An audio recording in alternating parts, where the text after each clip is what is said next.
Hi and welcome to another narration presented by yours truly, Cryptid's Roost. Please be so kind as to throat punch the like button and smack the arse of the subscription button as well. And remember to chokehold that notification bell and then select all. That way you'll receive all notifications each time I upload a new video. And by subscribing you'll be the first to see all of our new spooky CreepyPasta stories. I would like to reach out and say a huge thank you to those of you who have been supporting Cryptid's Roost financially with your sponsorship. We pray the good Lord replenishes you abundantly, and to those of you who will, later on. We pray the good Lord bless you as you do so. And also a huge thank you to everyone for always supporting the channel with your likes, comments and shares as well. It is all very much appreciated. God bless you all. And now let's take a moment's silence for all the haters. That'll do. You should see an info card pop up during the duration of the video. Each of these info cards, top right corner, will direct you to the playlist for the author of this story, and will show you other stories from this author that you may also enjoy. Also, be sure to check out the end screen at the end of the video. This will also direct you to two videos. One will be the most recent uploaded, and the other will be a random from within my catalogue of stories that I have already narrated. So be sure to check those out. And why not hashtag CryptidsRoost in your comments. So grab your coffee, sit back and enjoy the show. And don't forget, where fear is, happiness is not. What if Pacific Glade was a tourist trap? This awesome story is written by crypticwander, a wonderful author over on Reddit. If you'd like to read more of his works, the Reddit link to his profile will be below in the description. I am not the author of the Neverglades, and I do not own it in any way. This is a hypothetical fan fiction, and a bad one at that. All rights are owned by the original author, David Farrow. My name is Mark Hannigan. I'm a homicide detective for the Pacific Glade Police Department. You might be wondering why I'm so up in arms about visitors from out of town. You see, our little town is so far off the map that folks around here jokingly call it the Neverglades. It's the kind of place you leave your doors unlocked and you don't need to worry about what might or might not be happening over your neighbour's fence. I was driving through the centre of town towards the Myuu Street gas station. It began as any other normal day, but as the sky turned that bright shade of orange that the coming evening brings, what I was seeing was anything but. There were actually people here, not just a handful of regulars you could see any given day, but actual people from out of town. Was there a holiday going on that I was unaware of? Any other time you couldn't pay people to come to Pacific Glade. Something was odd. I was getting ready to park anyway, so I figured I'd see what the kid running the register had to say. Parking the car, I got out and watched the people flood the sidewalks. There were dozens of strangers milling about with their kids and friends, taking pictures like they were actually somewhat interesting. More still seemed to be coming from the highway. License plates from all corners of the country lined the road. It was becoming difficult to find many from Washington itself. Picking up the radio, I shot over to Sheriff Marconi. "Hey, it's Mark. Do you know anything about a parade happening today?" A few seconds of silence took over, then was broken by her incredulous reply. "A parade? You've got to be kidding me. There hasn't been anything to celebrate in Pacific Glade since it was founded. Did you fall off the wagon or something?" That seemed to confirm my suspicions. What it meant I couldn't yet tell. Alright, well I'm going to do a bit of investigating on my own. I'll keep you posted. Mark out. I got out of my car and walked into the convenience store. It wasn't much by conventional grocery standards, but it sold the basics and kept our little town going.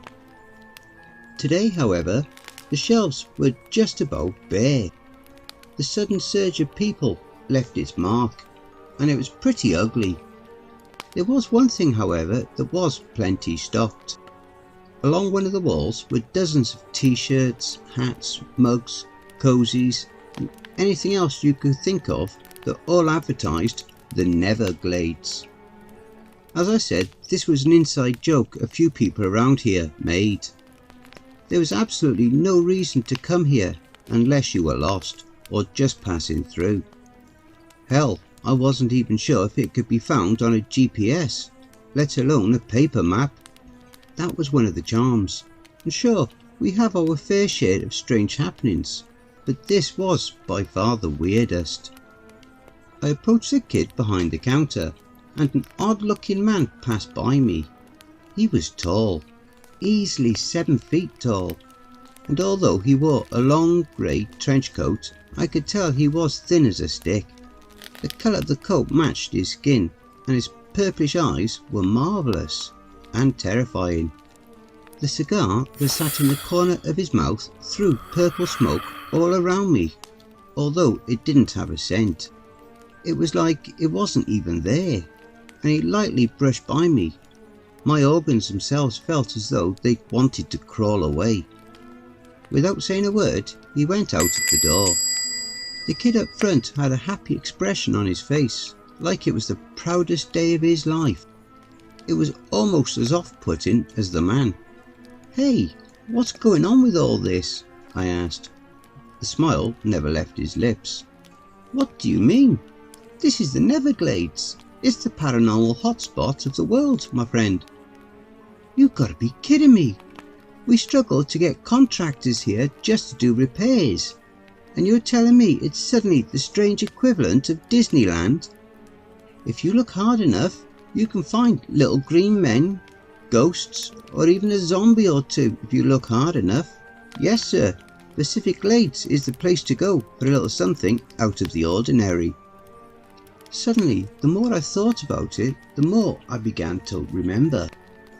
The tour buses, the news articles, the fucking song they aired on the television commercials. I didn't know where it was all coming from. It was as if someone else's memories were being forced into my head. As it all began to solidify into my mind, a wave of nausea came over me.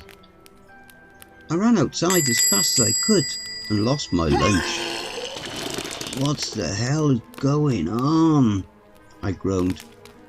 The false memories were still there, but I pushed them out as best I could before they could become permanent. I reached into my coat pockets to retrieve a handkerchief and was surprised to find a folded piece of paper. I pulled it out and opened it. "Mark, you don't know me, but we need to talk. Meet me at the Bluffs tonight at 10 p.m. There was nothing on the back and no signature. Before I could give it much thought, one of the many tourists in the area suddenly burst into flames. I ran over to where she was standing to help her pat it out, but it was over almost as fast as it began. Her blackened, ruined body smouldered for a moment longer and then ceased as well. The body was almost bones and ash. There was no way it would burn up that quickly. I ran back to the car and snatched the receiver from the radio. "Marconi! Sheriff, come in!" Marconi here. What did you find out? "We need paramedics down here, now. I don't know how to explain what the hell I just saw, but this shit is not normal." 10-4 Mark. Medivac is en route. "Hey, I have a question. Do you remember this place being a tourist trap?" What?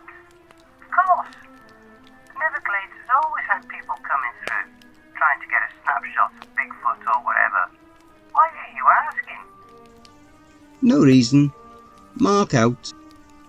Whatever this was, it had gotten to her too.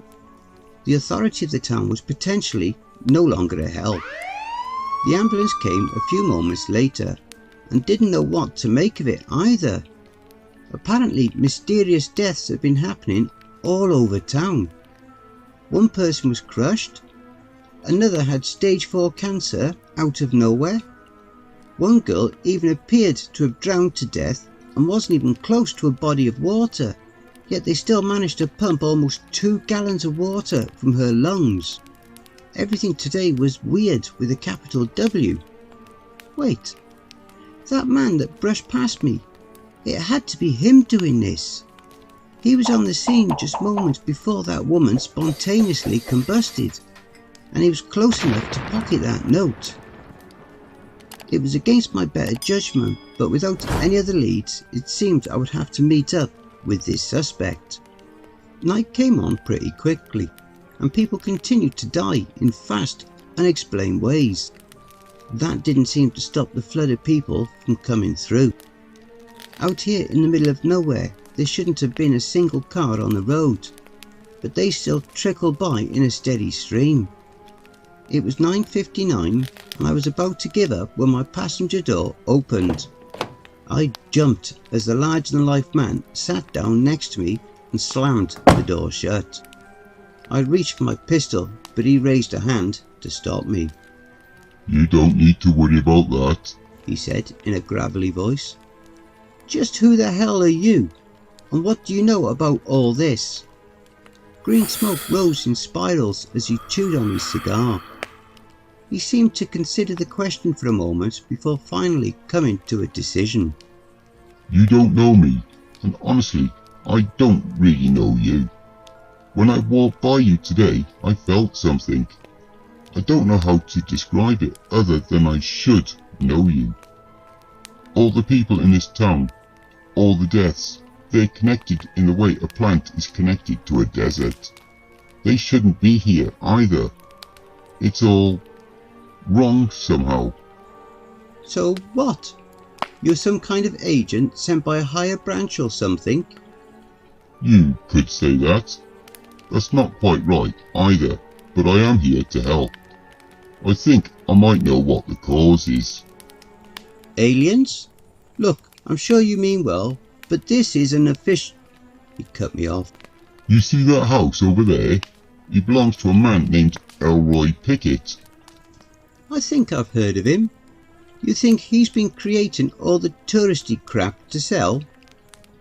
"In a manner of speaking, yes. But it's not that simple. I think he's gone back in time and created whatever it is that's attracting all the people we see now. If he is what I think he is, then he's also turning the near deaths of people into actual deaths. There's no word of it, but he's literally eaten the time that people would have had they not died." Then why bother making the town a tourist trap? Seems to be a lot of work just to make a few $100. It doesn't make any sense. "Not yet it doesn't, but we're going to find out right now." The man got out of the car and began walking towards the house.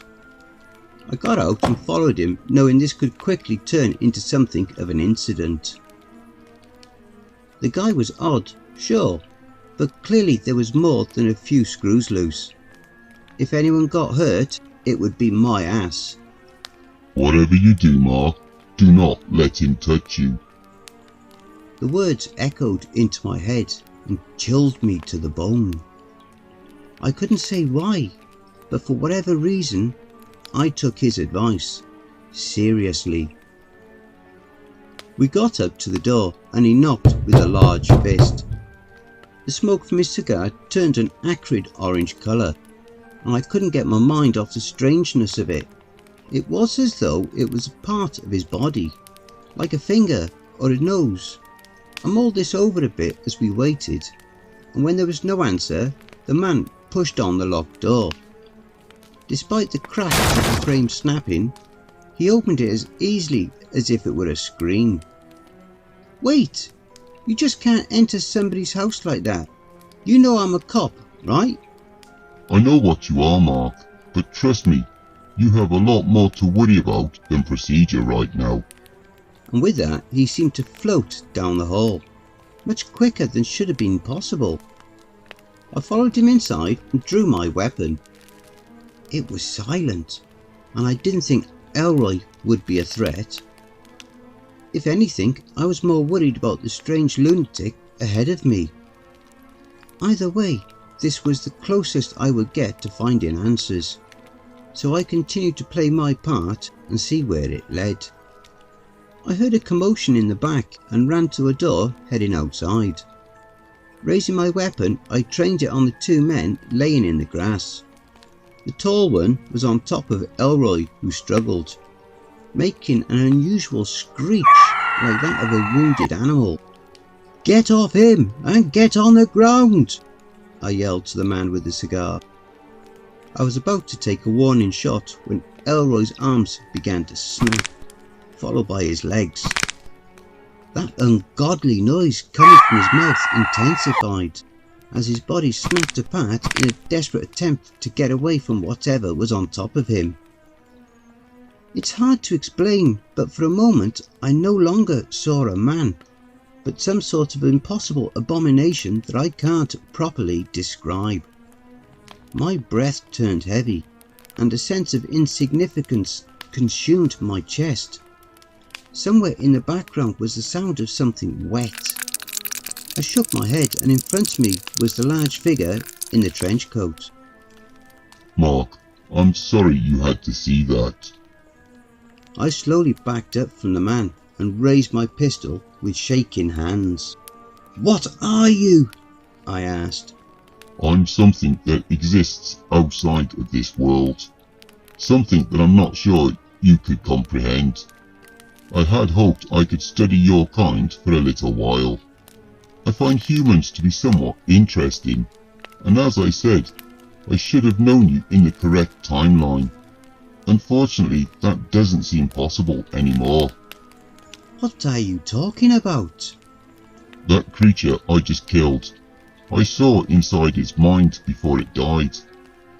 Haven't you ever felt like there was something strange with this place? That things weren't quite normal? That's because there is a portal to the world I come from in this area. This creature, I guess you could call it a time eater, went back and changed the original timeline. By making the town crawl with people, it could have unlimited food. Also what? It's been reproducing at an alarming rate. I don't know how many people are infected, but it's spreading like wildfire. So what do we do? Find all the infected and take care of them? I'm afraid it isn't that simple. It's already gone too far for that, and possibly even further. When gangrene sets in on a limb, the only thing left you can do is to remove it. What? You don't mean... I'm sorry, Mark. From what I can tell, we would have been very good friends in the normal world, but there's no other way. The man in front of me melted away. The sky gave a green glow, almost as bright as if it were daytime. The land beneath violently shook, knocking me to my ass. And as I assumed I was going to die, I closed my eyes. Even if it were only a memory, I wanted the last thing I saw to be my wife and son. There was a heat in the air, and suddenly, nothing. Slowly I opened my eyes, expecting to see the shining gates of heaven, the fiery pits of hell, anything that comes after death. There was none of that. Elroy's house was still next to us, as was the surrounding forest. Everything was exactly the same, except the moon was gone. Well, not gone exactly. There were 2 moons to be exact, both larger than Earth's could ever be. Around me the sounds of nature were changed as well, no longer relaxing or serene. Loud howls and growls could be heard from all over. I looked back behind me, and there was the man once more. His human suit was back on, and his cigar burned brighter than ever. "What did you do?" I yelled. We're in the dimension I came from. I had to stop the Time Eater from destroying the world, Mark. "What about Ruth? Rory? Are they okay?" For now, they, along with the entire town and surrounding border, are here as well. There's a lot of nasty creatures that call this place home. For now, let's just focus on what we can do to help," he said, offering a grey hand. Don't forget, if you enjoyed that story, be sure to pop over to the author's Reddit profile and drop them a line, or even give them a glowing review. I'm sure they really would appreciate it. The link to their Reddit profile will be below in the description. Please be so kind as to throat punch the like button and smack the ass of the subscription button as well. And remember to tap the notification bell and then select all. That way you'll receive all notifications each time I upload a new video. Oh, and don't forget to share the video far and wide. This will all help with YouTube's algorithm and will help to promote this channel more. And don't forget to check out the merch store. The link will be in the description and also in the video thumbnail. And if you would like an honourable mention, send in a snapshot of yourself with your purchase and I'll feature it in one of the videos. I now have my very own subreddit community where you can submit any stories you've written. You can submit your stories or encounters either there or send them to cryptidsroost@gmail.com. If you wish to remain anonymous, that's fine with me. All the links are below. I also have a Facebook group, Twitter, Reddit, and you'll also find me on Discord. If you would like to support this channel and help make it grow, my PayPal is paypal.me/cryptidsroost. Again, that will also be below.